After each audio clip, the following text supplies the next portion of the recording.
it's Kristi. Welcome back. Let's make some eclectic journals. Because these are eclectic covers and I've got 4, I might as well do it. I have a little boutique at the end of the month, I think. So I need a few more journals, and I thought these would be pretty quick to put together. So I've pulled out some papers. All of them are, well, let's put it this way. They're not the same. They have the same components, so they all have a bag. I'm not sure where these bags come from. I want to say these are from Denny's, the silverware bags, and that's not going to work because it's already folded. So let's try this way. So I'm just going to fold that in half the best we can. It's not really going to matter. There we go. And then I will just trim that piece off. I don't know, where are my scissors? Oh, for heaven's sake. My scissors are in the other room because I'm cutting out ephemera. So just do that. Was that not straight or something? Apparently not. Let's try that again. Thought I had it.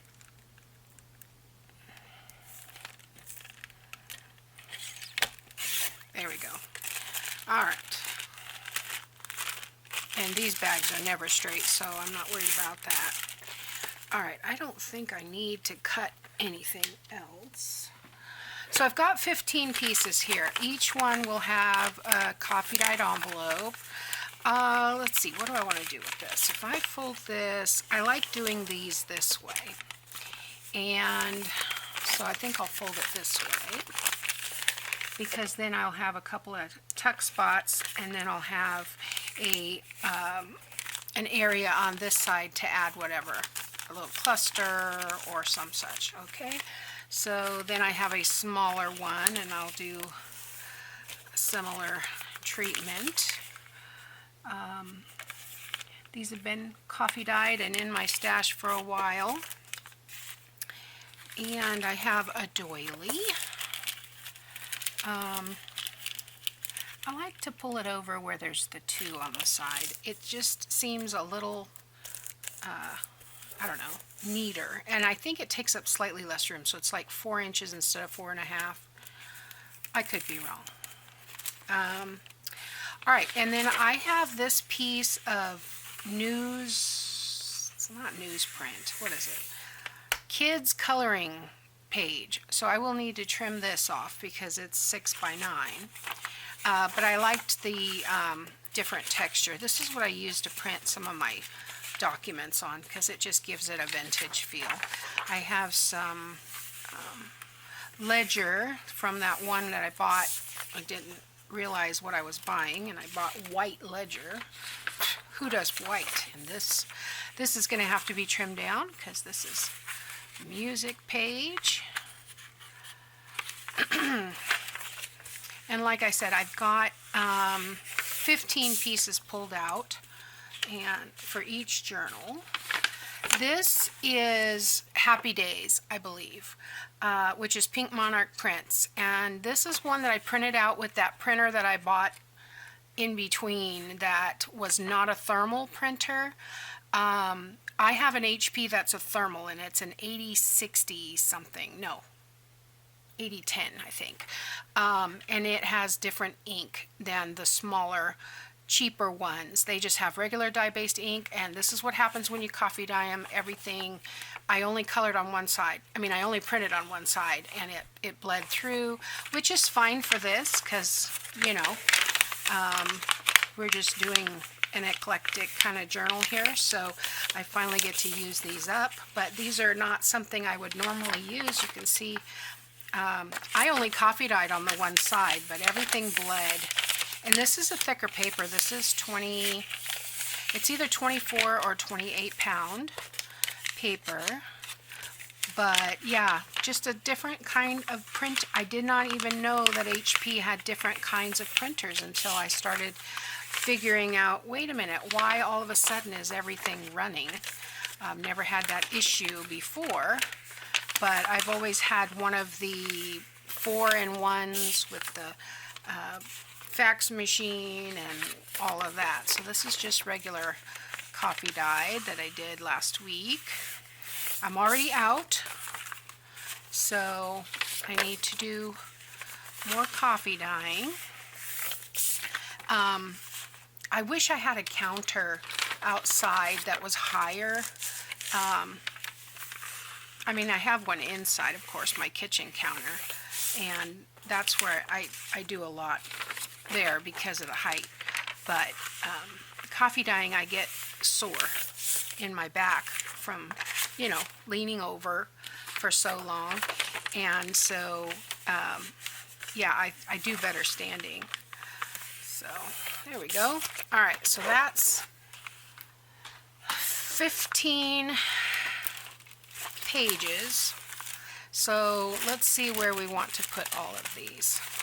So today I'm just going to get these pages together where I want them, and I am going to have to get my cutter out because a couple of these are too big.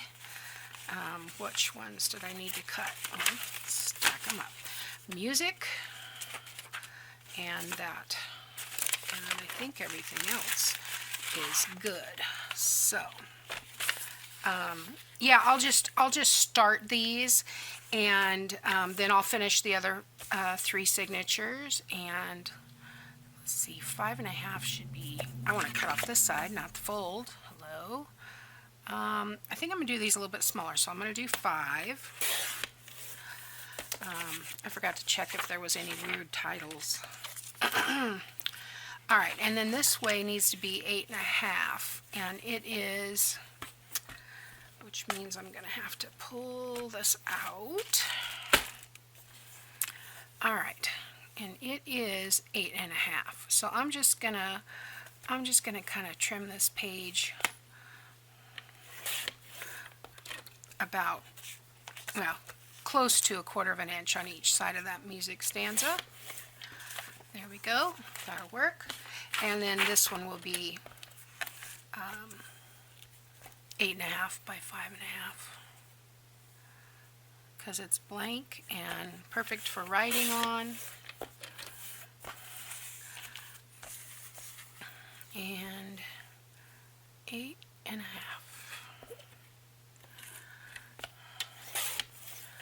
Okay, so now we should be able to put all these together. I should have cut those down before I stacked them, but that's okay. Okay, so we've got, this is blank, music. I just want to lay out and see what I've got here. Make sure that my envelopes are going the right direction. And I would like to have the bag this way up. So we have that. This can go that way up. I'm not cutting off that edge. I like it. This is the signature that I just put together and didn't record. I don't understand what happened, but I'll just go through this with you. And then I've got 3 more, so we could put one together. But I've got coffee dyed paper. I've got this black and white ledger, which I'm trying to use up, and it just seems like that pad never goes down. It's the weirdest thing. This is paper from Pink Monarch's print. I think it's called Happy Days. And another coffee dyed page. I've got a small letter size envelope that is upside down, so that I'll have a tab there, or a tuck spot. Another piece of that Happy Days, and this is a coffee dye, which I'm running out of, so I need to redo my coffee dyed paper. This is a piece of children's doodle pad. It's a different texture. I usually print my documents on this because it makes them look a little bit more vintage. Here's a number 10 envelope, upside down again, so I can make a pocket. And then the coffee dyed. I have a sack. This sack is from Denny's. Denny's will put the silverware and the sauces and all of that in these, and I tell the kids save them for me. They like to go to Denny's late night without me, so you know, whatever. But when they order it in and have it delivered, they get these sacks, so they save them for me. Anyway, here's another one of those with the coffee dye where the ink ran. And it is kind of cool and perfect, like I said, for this project. Here's another coffee dye. This purpley effect happens when you use like aluminum. I have an aluminum pan with holes in it, and that's what this was like 2 pieces away, but it still had that coffee reaction. And then I've got a doily, and I've got a music page, and of course the same. I've cut the bag open. So anyway, so that is the ephemera that I am going, that is the ephemera, that is the signature that I'm going to use for this. And like I said, I've got these 3 other covers, and I've got several stacks set up to make more signatures. But I have a lot of pre-made ephemera from doing challenges and such, and I'd like to use it up so I can make more, because I'm running out of room when I make more ephemera to stash it. So I don't have a large area for stashing, but I think this is 15 pieces. It's going to be perfect. It looks good even without the ephemera, but it's going to be fun. I will probably put an eyelet closure on this, and just tie it up with some coffee dyed, or maybe some just beige seam binding or something, whatever I have. I do also have a bunch of lace that we can do. So, and I'm going to look for some journal tabs, because I know that I have a page of Artie Mae's that says journal on it, and I want to put those on here. And yeah, so I hope you'll join me making some eclectic journals, and I'll be back. Okay, here they are, all sewn in. So we have this one with all these beautiful papers inside. Now, what is amazing to me, I mean, that's why I love doing eclectic things, is that they don't have to match, and yet look how perfectly these papers, I didn't do this on purpose, but the colors, you know, because of the colors that I normally work with, there's not a blue in here, but the green and the pink, you know, it all goes together. I do a lot of florals, so they're going to go together. This one has birds, so I don't know, they look fun already. You can squish them good, but once we get that ephemera in there, so I thought I'd go ahead and let's put some closures on these. Let's see, I bought some of these because Camellia Craft Design, Julie, was using them on tags, and they came with screws. I assume you can do it with brads, which I do have some brads, but these are black and silver. I don't think I have black brads, so I'm going to have to look in my stash for those. She did it with eyelets, but I don't have these teeny tiny eyelets. I have never ever bought the little tiny eyelets. I don't even know where to look for them. They don't come up whenever I've looked for them. So but I think we will just use whatever I have most of, which is, since it's eclectic, I have a lot of this putty color because I don't use it a lot, but we will use that. And let me get my crocodile out and squish it down into its handle. Sometimes the handles want to slide off. And where's my ruler? I just had it. Here we go. I'll mark these a little bit, make it a little bit faster. Okay, I can't have everything on my desk. I'm going to have to put it behind me again, do one at a time. All right. So we'll use the putty ones. I like to do these centered and about a ½ an inch in. So this would be 9 4.5 ish. Little shy So if I've got 4 3/8 and I got 4 1/2 down here, so I'll do that 4 3/8 at the top.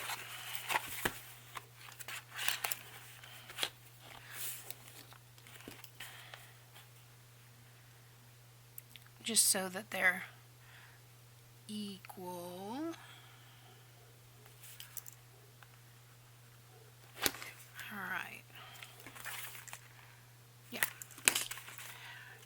I guess that doesn't have to be that perfect. So let's see, I'm doing on the 3/16 side. Can't see it. There it is. And I'm doing this now before I put in the pockets, because sometimes if I do it after, I end up putting a hole through the pocket, which is not, you know, not a bad thing necessarily, but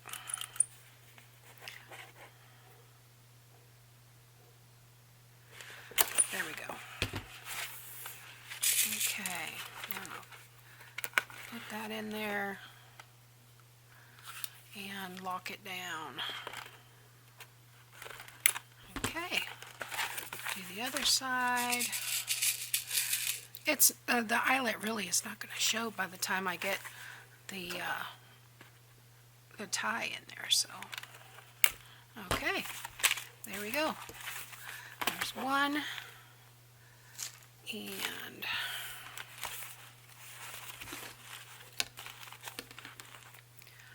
I'm 4 3/8 at the top.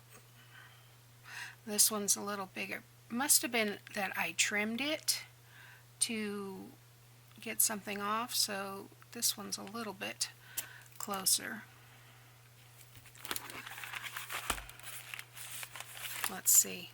I need to stay, this is the top. So 4 and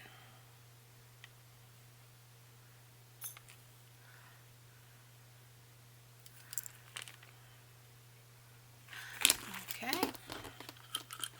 Get on the right side.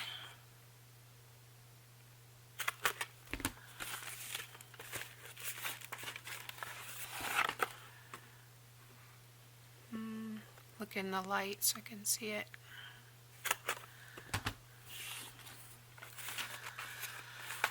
Okay.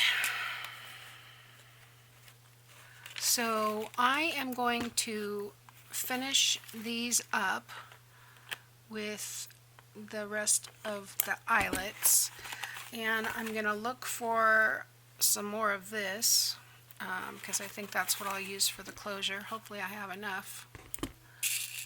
Helps if you have an eyelet in there. And then we'll be back next time and we will start filling these babies. Okay guys, bonus video. I could not find my camo beige seam binding, so I'm taking some white, and I've got 8 yards. They're all cut into 1 yard lengths because that's what I use the most. And I've got a little bit of water in this bowl, maybe a couple tablespoons, and I just want to wet this first. Most of the water should be gone, and that will allow the ink to penetrate and spread a little bit better. Okay, and then I've got walnut stain, vintage photo, and gathered twigs. Let's start with gathered twigs. Shake this up real good, and it's probably not going to be as good as it needs to be, but it'll do the job. I haven't used these in probably, I don't know, maybe a year or so. Hopefully the sprayers aren't stuck.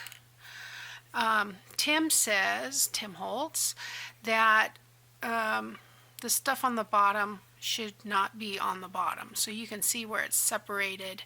So you're supposed to kind of swirl that ball around on the bottom until everything is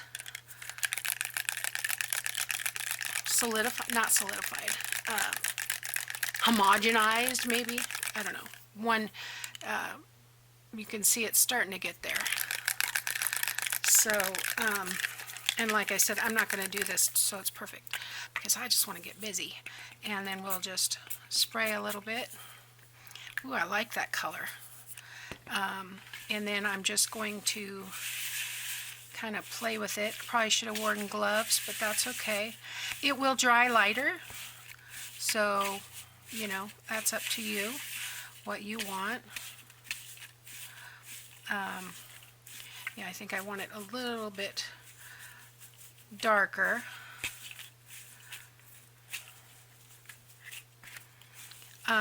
These are oxide sprays, so what we're going to do is when we get it the color we want, I'm going to ball it up real tight and let it dry in that ball, and it will have some variation in color range and tones there. So, alright, so I should have been shaking this here. I'm going to use a little, I'm going to skip the vintage photo and I'm going to go straight to the walnut stain. And I guess you could do this with re-inkers. I don't want to do it with re-inkers because I'm using just my hands, and this is more likely to come off. You can see this one mixed up a little bit better on the bottom. That's the oxide that settles to the bottom. So, all right.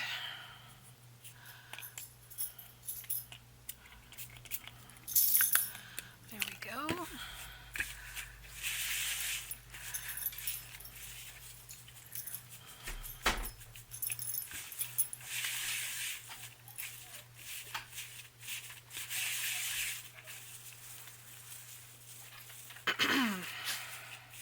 And I think that is about the color that I want it to be. So I'm just making sure there's no white. I'm going through all the pieces here. I think we're good. So I am just going to squeeze that all out. Too bad I can't reuse. Well, I could. If I had something close to dye, I could probably dye it. But I'm going to keep this in a ball and let it dry that way. And like I said, the colors will vary.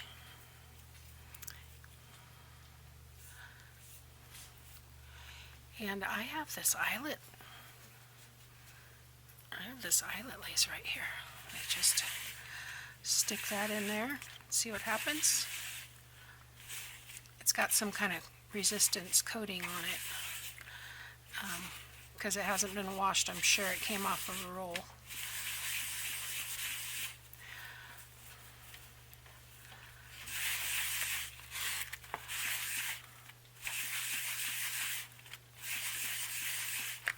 Good. Ball that up. Maybe I'll use a little bit more of the gathered twigs.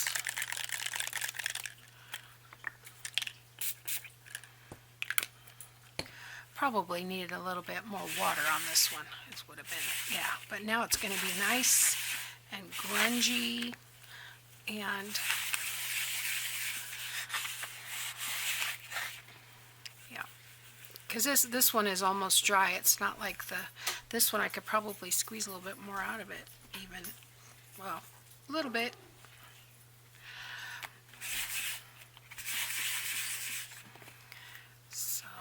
That looks cool. I don't know, maybe a little bit more. And some of this oxide, you know, comes out blue or green or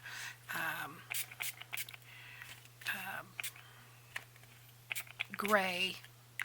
So you never know what you're going to get because the colors split and the oxide splits. So it'll be interesting to see what we get on here. But I've been wanting to use this, but I haven't used it because it was so white.